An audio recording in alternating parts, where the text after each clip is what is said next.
Republicans in Congress tomorrow hoping to patch together a deal on the budget ceiling. Congressman Chris Van Hollen is the top Democrat on the House Budget Committee and will be meeting with the Vice President tomorrow. A short time ago, I spoke with him and asked him if he thinks that a deal might be coming together. Well, not yet. And that's why the President and Bernanke, the Chairman of the Federal Reserve, have said, listen, don't negotiate with the debt ceiling. The fact of the matter is it would cause an economic crisis if you default. Secretary of Treasury said that's August 2nd, so the clock is ticking. Look, we know August 2nd is the deadline of the moment. Having said that, the Republicans are not acknowledging the fact that the sky will fall on August 2nd, or at least the members of the Republican Party who are on the Biden group, the Biden commission that is meeting on this. Do they acknowledge that August 2nd is the real deadline?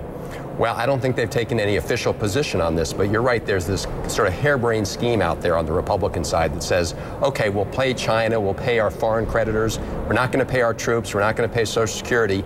That would, in addition to being just totally misplaced priorities, it would also send a terrible message to the credit markets. Well, look, the capital markets, most people seem to think would go haywire if that happens. But are the people inside the room, and I know you can't get too detailed here, are they saying, look, we know there are folks taking that position, we acknowledge August 2nd is a real deadline, and we've got to meet it?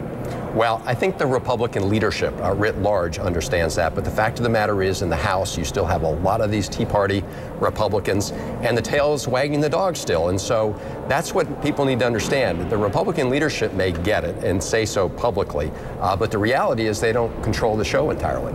If this is going to be a negotiated agreement where you have to concede some degree of cuts to get the Republican votes in the House to increase the debt ceiling, are you going to hold firm and say part of that must be a revenue increase? Yes, any balanced approach requires revenues. Here's the craziness of it all. The Republicans are saying we're going to send the economy into default, a nosedive, unless we get deficit reduction our way. In other words, threatening to tank the economy unless they get it done their way. And we've said, listen, we understand we got to do deficit reduction better now than later, but you got to do it in a balanced way. Is there any sign yet the Republicans will agree to a revenue increase? There's no sign. I mean, the public position the Republicans have taken is what it is. On the other hand, the President and the Vice President have made very clear in their public remarks that you can't continue to allow big taxpayer subsidies to go to the big oil companies when you're asking other parts of the country to take a hit. It's just unfair. And so I think the White House has been pretty clear on this, and we hope they'll stand firm. But here's the question. Then we will hit a roadblock, and there may be cataclysm unless the Republicans agree to increase revenues. Well, there's no doubt, again, that a balanced approach requires revenues, and the Republicans are going to have to deal with that fact. Now, that doesn't mean you're going to get big change in revenues, but let's begin, for example, with the subsidies for the big oil companies. I mean, if they can't do that, then we're in trouble. Let's ask a couple questions about which tax loopholes you would close if, in fact, we can agree that is how we can get agreement on some revenue increase and also then cut some expenditures as well.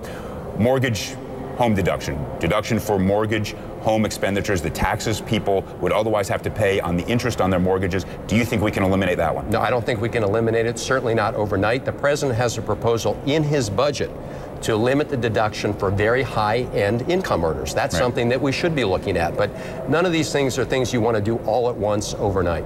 How about charitable deductions? That's another one that is an enormously expensive one in terms of the federal budget. Do you think that is one we can look at? No, I'm not. Look, charitable deductions, they're hitting all that. But there are other things you can do for charitable deductions. For example, you could say you do not get a deduction for the first $100, $500 of contributions you make. That gives an incentive for people actually to contribute more. So there are things you can look at without taking it all away all at once. Okay, but this is where you think you may be able to reach some agreement with the Republicans if we need, as you said, revenue in addition to cutting costs. Well, there are other parts of the tax code. For example, you could look at just beginning to phase out deductions for very high-end income earners. For example, Marty Feldstein, who used to be an advisor to Republican presidents, has made some proposals along those lines.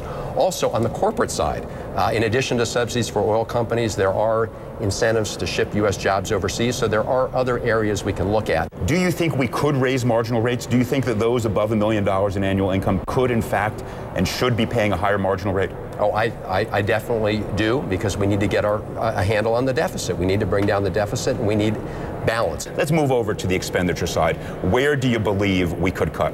What is the one program where you would cut the most, and where and how? Well, the President's already put a number of cuts on the table, including things like community development block grants and other proposals like that. My view is we have to take those cuts unless we can identify alternative cuts. Would you cut defense?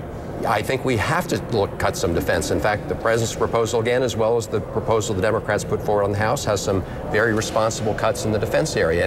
And look, you just have to talk to Admiral Hollen, who has said that, you know, the debt crisis is a major security challenge. So everyone's got to contribute. People like Governor Haley Barbour, when he was running for president, he says Republicans have no credibility on the deficit if they're not willing to look at defense cuts. Last question, Social Security. Can we, should we raise the retirement age over a course of 10, 15 years? I don't think we should for this reason. My view is that people who earn their living the way we do, yes, we could easily do that. But the fact is, if you're doing back-breaking work, that early retirement is going to be a hardship. Now, there are other ways you can do it that allow people to voluntarily retire. Maybe you take a little less, but there are other ways to do it rather than saying you've got to retire early. Again, for you and me, not a problem. But for people who are, you know, doing manual labor, doing real work, that's not as easy. All right, Congressman, thanks so much for joining us. Thank you. Pleasure. Good seeing you.